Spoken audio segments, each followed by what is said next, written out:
Okay, so picking up from the woman in Colorado Springs, you're doing the regression, she started to cry. Yeah, and I moved her out of it, but I gave her time. Once I got her out of that sad space, I didn't push her with a lot of questions. I just let her kind of cool it and absorb some things, because this is afterwards, absorb some things that she learned from that experience. And just then when I moved her out of it, she was okay, and she told me how meaningful it was. She was a woman about my age, or maybe 2 or 3 years younger. And your age now or your age then? Then my age then. You were in kindergarten at that time when we lived in Broadmoor. Early 40s. Yeah. So she was probably late 30s. And she was an attractive lady, and she came up and kissed me and thanked me for helping her to get through that rough spot. And I never saw her again, but she left the house a very happy lady. Her friend did not have as profound an experience, but I think she shared in the feelings and everything, and she had something of a less intense experience herself. But we did that a few times, and that's it. I haven't done it anymore. Never did it again. I have always had a struggle in my own life. I've always had to try to figure out why, since I know so much, it doesn't always work well for me, and I had to keep coming up on struggles, and have to face myself time and time again, and try to figure out what's going on. And then when I get back into it, I have the attitude that everybody's going through these kinds of things. It's through the struggles that you become, it's like Moses in the Cecil B. DeMille movie, Cecil B. DeMille mentioned how Moses was put through these struggles, being lost in the desert, after he was cast out of Egypt, and what he went through, just hanging on to survive. And Cecil B. DeMille, doing the voiceover, said something to the effect that this is God's way of making a man, testing his mettle, words to that effect, whatever they were. It was a long time ago. But everybody goes through something.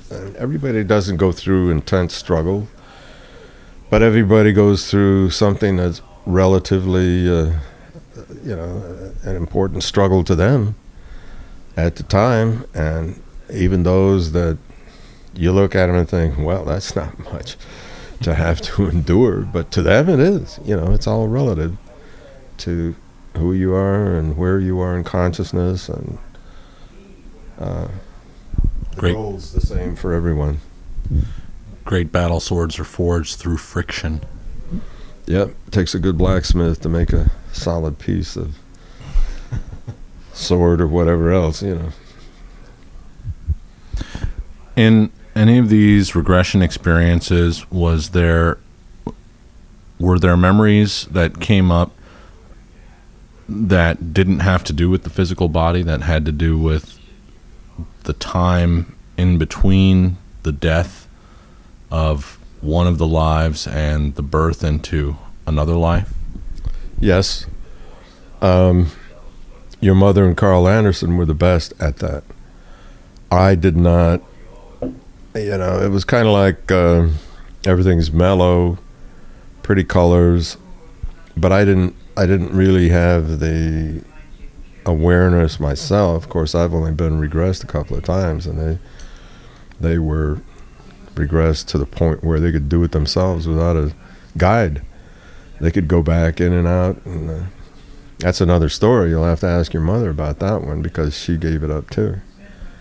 But she was at a point where she could tell you about your lives even if she wasn't part of them, she could tell you about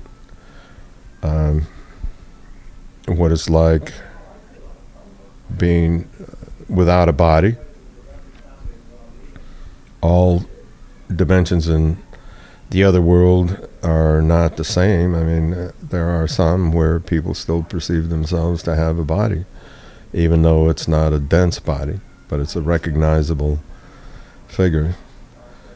And then it gets to, as you evolve on the other side, it gets to the point where you're a recognizable personality or soul, but it's not a body anymore. It's like light, energy. So it varies, and most of us that are in the world now, when we go over to home or to the other side, we still greet our friends as if we live in neighborhoods and houses, and wear clothes, and it's not like we have wings and play harps. Those are different kinds of beings. They are beings. And some people see angels that wear robes and have wings. I never did, but your mother saw a lot of different animal forms.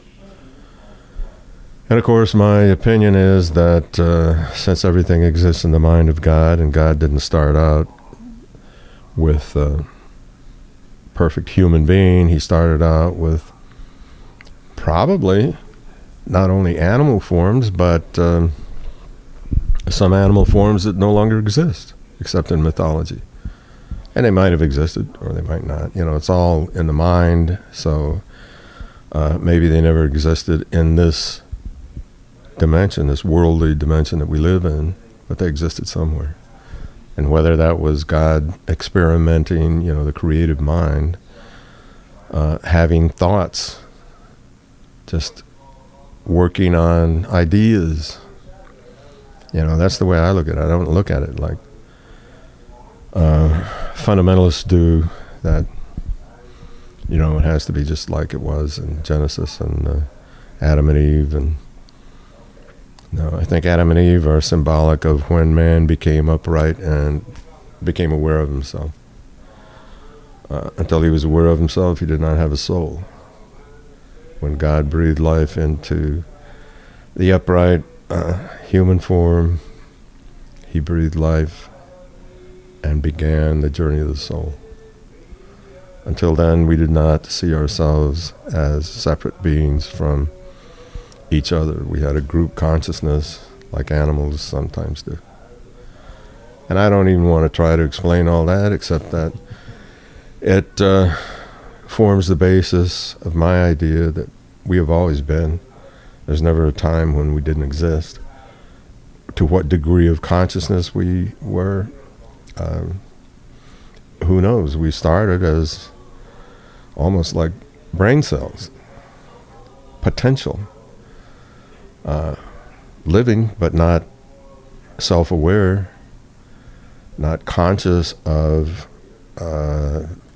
developmental process, or not even conscious of anything except a loving creator, no decisions to make, nothing.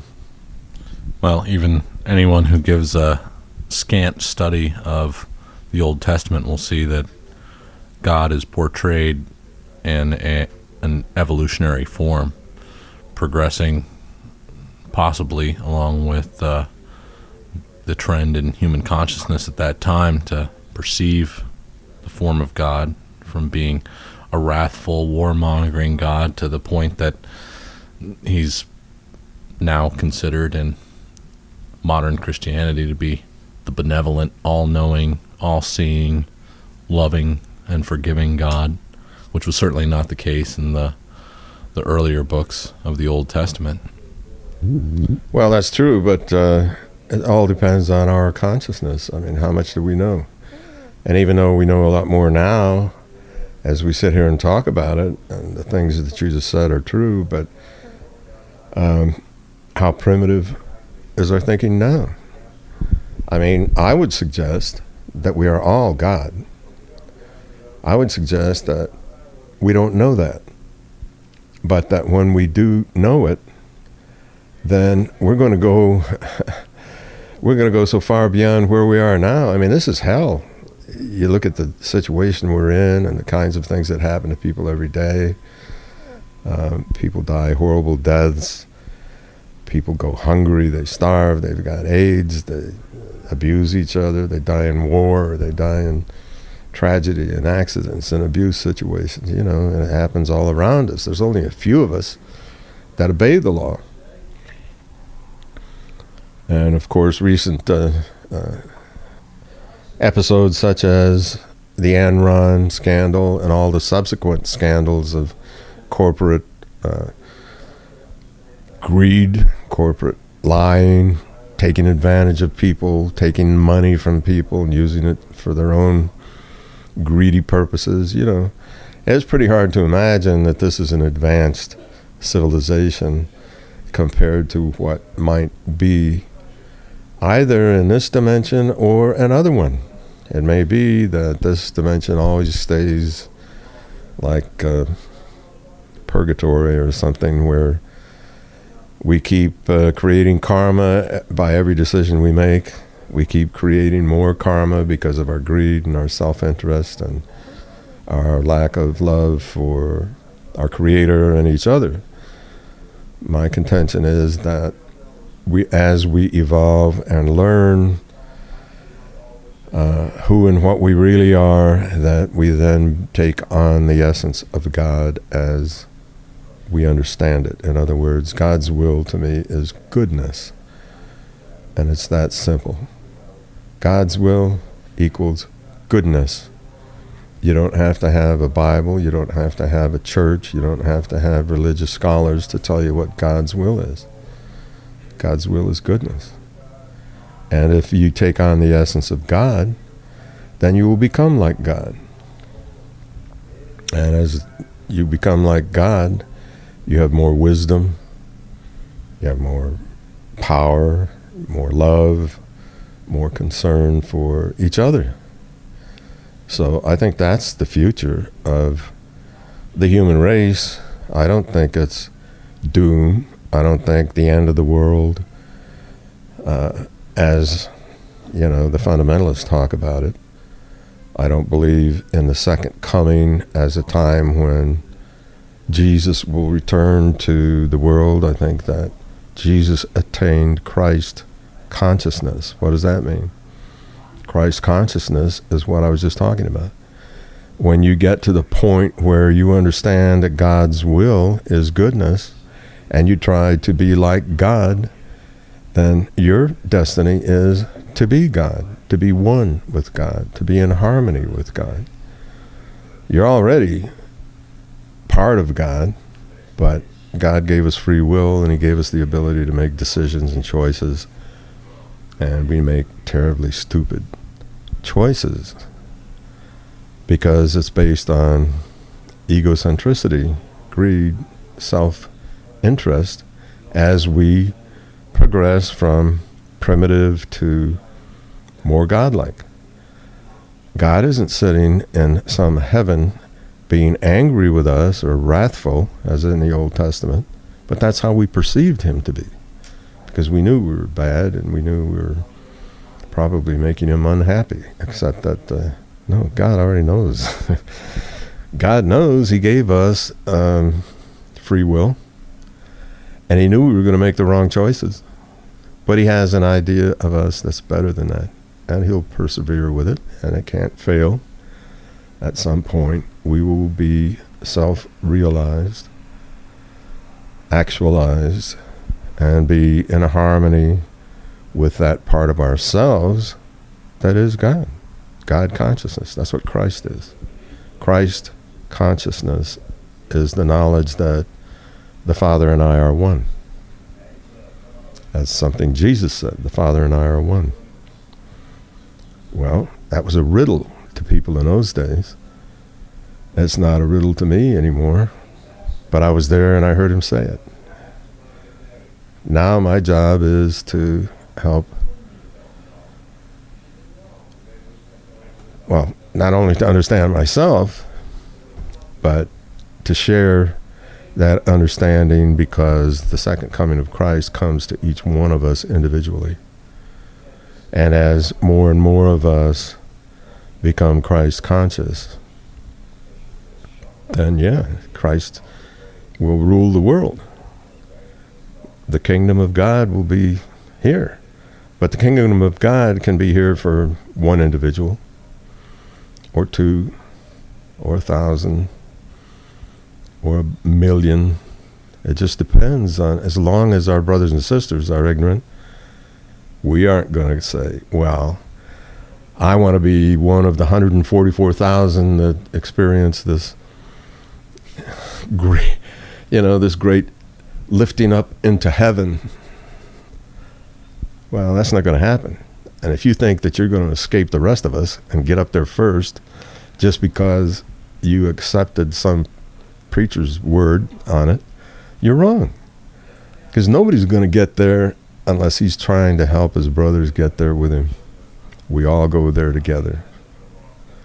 And sure, there are some of us that are ahead, that are leaders and teachers, and there are some of us that are still in a stupor and must be wakened up.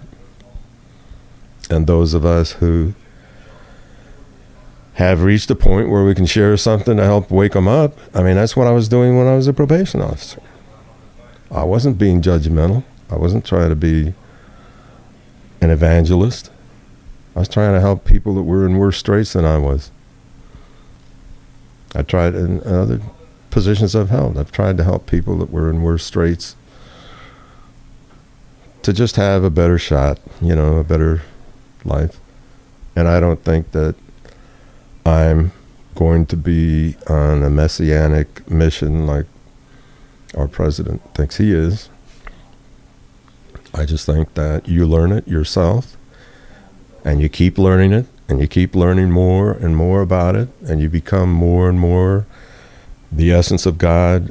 And as you do, you realize that you've got to share this, not force it on anybody, but share this the best you can to help your brothers and sisters. We're all going there. And those of us that are lapping some of the others have to take responsibility for that, because the only reason we're lapping is we either started earlier or have had more life experiences, but we've all been just as bad as the next one.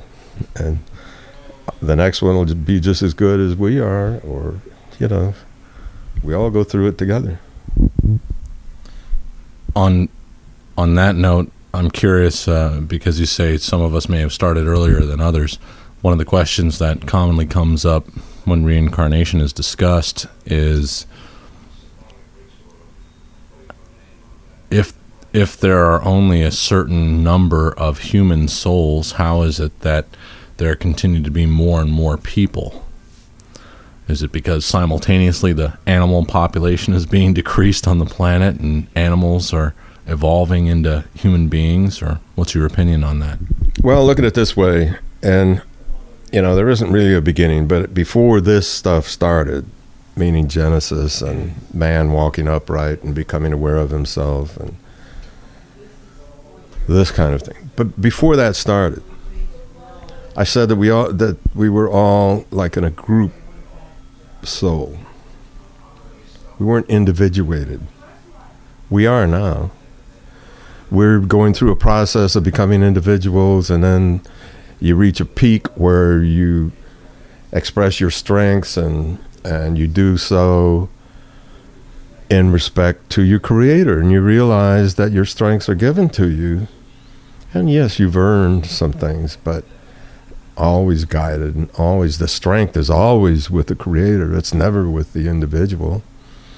So you reach that individuation, and then your next job is to become part of the whole, become in harmony with God. That's what I mean about you take on the essence as you go, as you become aware. You take on the essence of God to the degree that you can, to the degree that you can understand it. Well, at some point, you're still an individual, but you're going to take on such an essence of God that you're going to be totally in harmony with his goodness, his, her. It's, it isn't a him, but that's the pronoun. That's the way we talk about it. It isn't a God, it's a creator. It's a creative mind. We exist in a mind. So, in this mind, I guess if you were to try to make an analogy, you would say that there are brain cells in our minds, our own minds, in the physical world, that we haven't used. There are brain cells that we have used.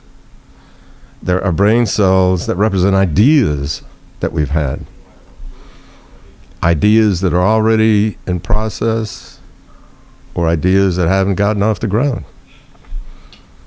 But there's also going to be an idea tomorrow that you haven't had yet. Well, that may be a poor analogy, but I think it's the most apt to at least help you get started thinking this way, is that we all exist in the mind of the Creator.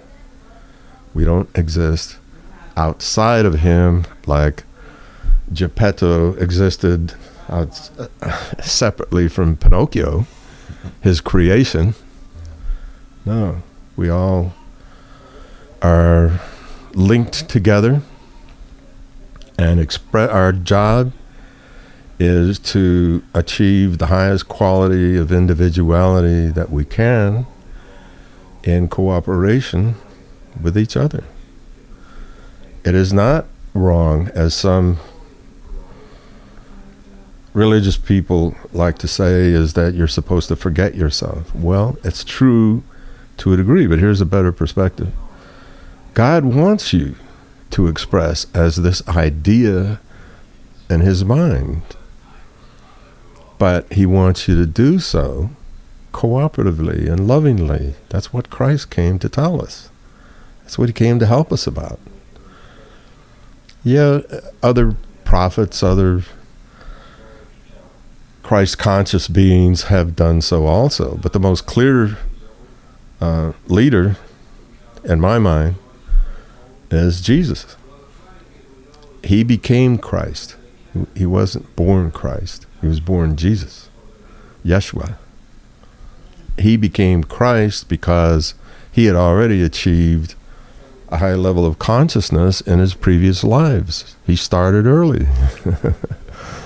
He was one of the early ones that said, okay, I'll roll the dice. He said, yes, given the opportunity, I'll take it. I want to be like God.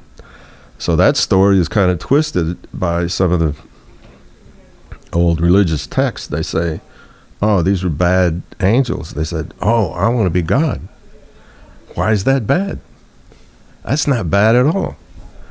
To want to be like God, maybe not to be the only God, or to be, maybe that could be kind of bad. But my take on it is, when you're ready in some kind of a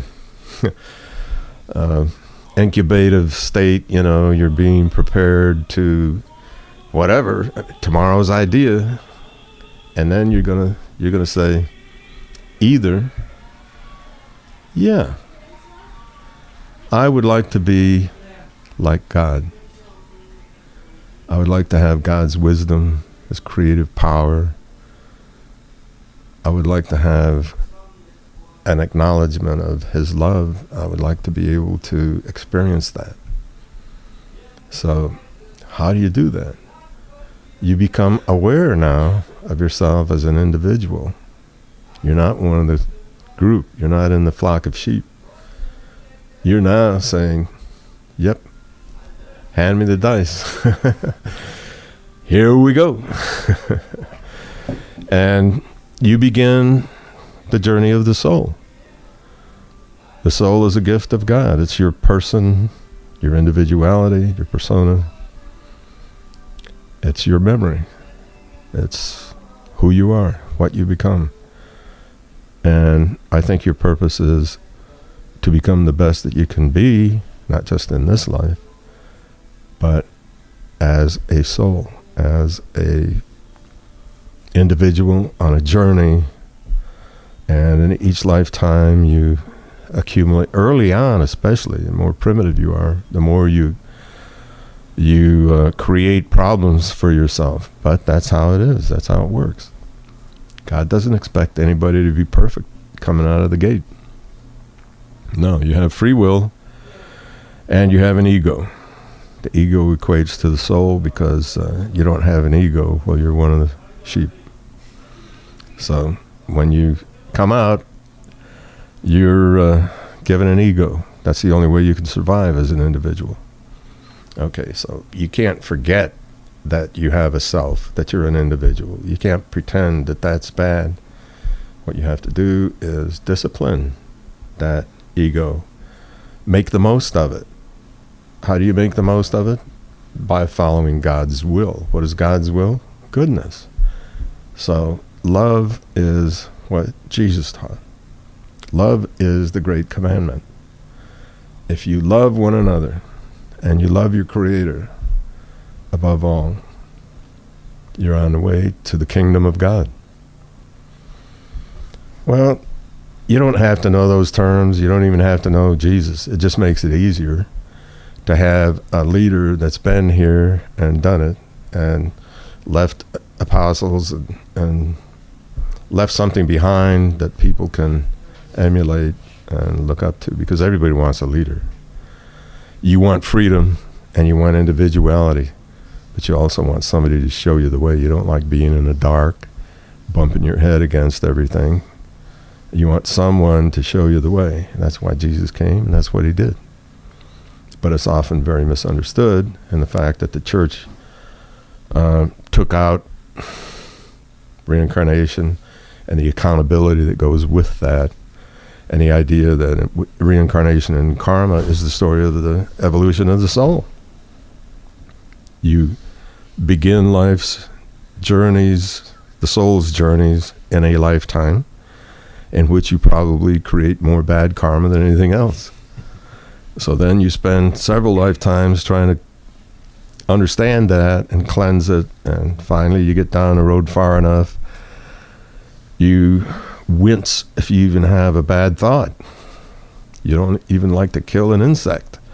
You don't like to butcher animals or eat their flesh. You certainly don't like to go to war or, any of those things that would be in the category of evil. No, what you do more and more as you cleanse karma of greed, self-interest, selfishness, abusing other people, taking advantage of other people, you get your face slapped and you begin to make the connection.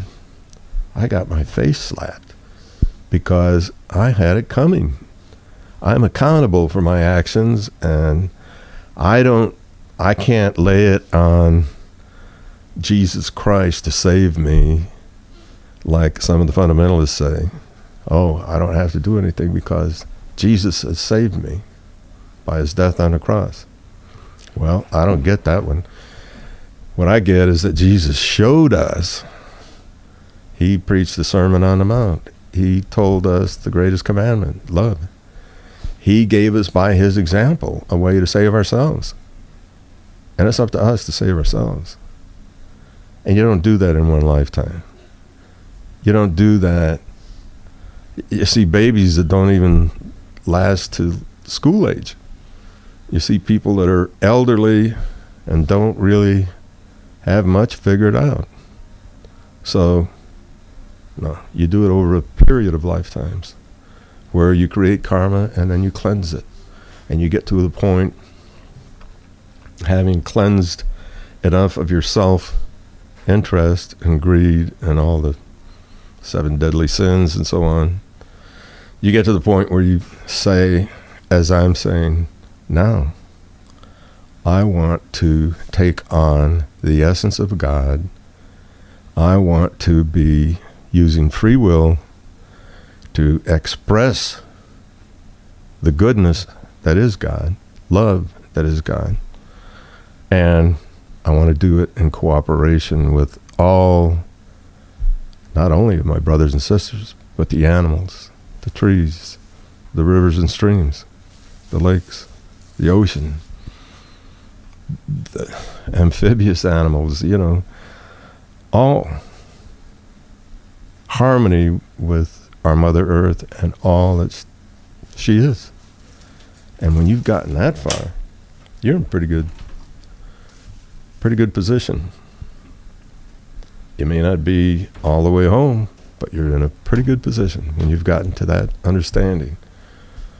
So given that understanding, having the ability to discipline your own ego, not to do away with it, not to deny it, not to kill it, discipline it and use it to express God's goodness. That's what it's for. That's why you were given it. You weren't given it to kill it. You weren't given it to dominate others and hurt them. You're given it to discipline it, to do good things, goodness, express love. And that's how God expresses. We're ideas in the mind of God. How does he express? Through us. He can't express without us. We're a prayer in the mind of God, and that makes us special. And that's what your mom said the other night, that that's a message that is on my shoulders because I came up with it.